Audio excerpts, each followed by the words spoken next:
Bismillahirrahmanirrahim. Assalamualaikum warahmatullahi wabarakatuh. Selamat pagi teman-teman. Di sini kami dari kelompok 2 aplikasi komputer akan memaparkan materi mengenai Google Docs. Di sini ada teman-teman saya juga yang akan membantu saya menjelaskan tentang Google Docs ini. Ada yang akan menjelaskan mengenai pengertian, langkah-langkah, serta kelebihan kita menggunakan Google Docs. Selanjutnya akan dipaparkan kembali oleh pemateri yang lainnya. Tentang pengertian Google Docs. Baik, langsung saja kita mulai. Google Docs merupakan aplikasi pengolah kata dengan menggunakan berbagai fungsi. Dengan Google Docs, kalian dapat membuat brosur sesuai selera atau menggunakan template brosur untuk membuat brosur cepat.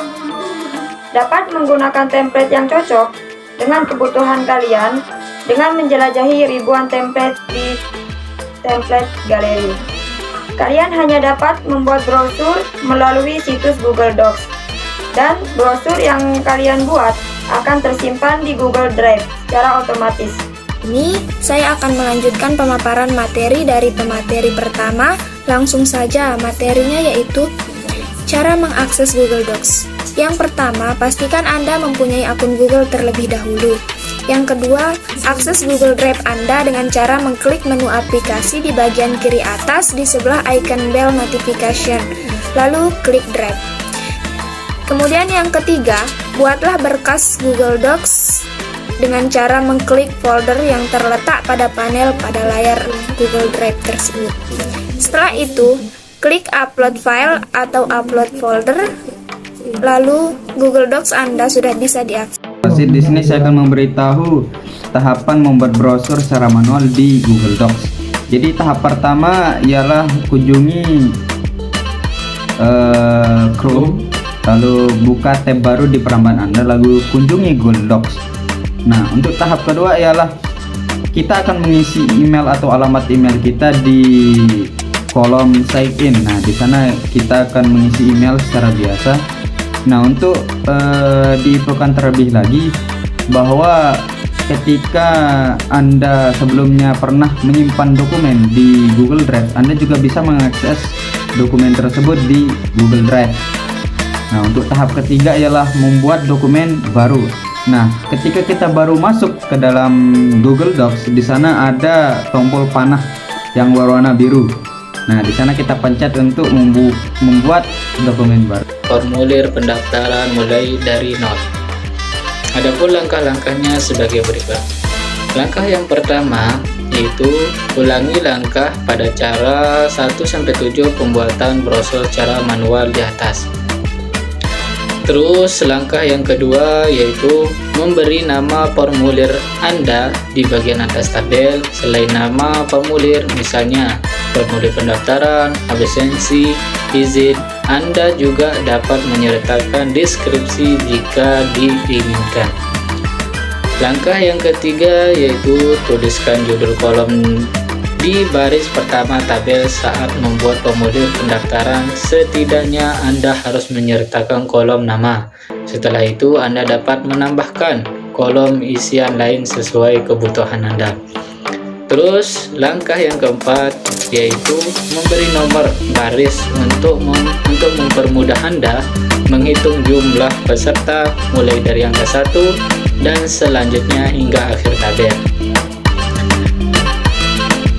Adapun langkah yang kelima yaitu setelah selesai menyuting dokumen, tutup tab atau jendela Google Docs seluruhnya atau dokumen tersebut akan disimpan. Baik, selanjutnya saya akan melanjutkan dari materi teman-teman yang tadi. Saya akan membahas mengenai kelebihan kita menggunakan Google Docs. Baik, yang kelebihan pertama, tidak perlu repot menginstal. Keunggulan pertama ini adalah teman-teman tidak perlu melakukan instalasi software. Teman-teman hanya perlu memanfaatkan browser Google Chrome atau browser lainnya. Begitu juga teman-teman cukup memasukkan link untuk mengakses Google Docs tersebut. Kemudian kelebihan yang kedua, multi device untuk mengetik Google Docs dapat digunakan di berbagai gadget yang teman-teman miliki. Jika menggunakan desktop, hanya perlu membuka browser Kemudian apabila ingin mengetik di handphone atau di tab, maka teman-teman cukup membuka aplikasinya saja. Lebih mudah lagi jika menggunakan handphone yang berbasis Android. Karena sistem Android adalah produk Google, maka otomatis Google Docs ini sudah terpasang di semua gadget Android teman-teman. Kemudian kelebihan yang ketiga yaitu sistem autosave yang menjamin keamanan data teman-teman. Pernahkah teman ketika mengetik tiba-tiba laptop hang, atau ketika itu daya baterai habis namun belum sempat menyimpan data teman-teman?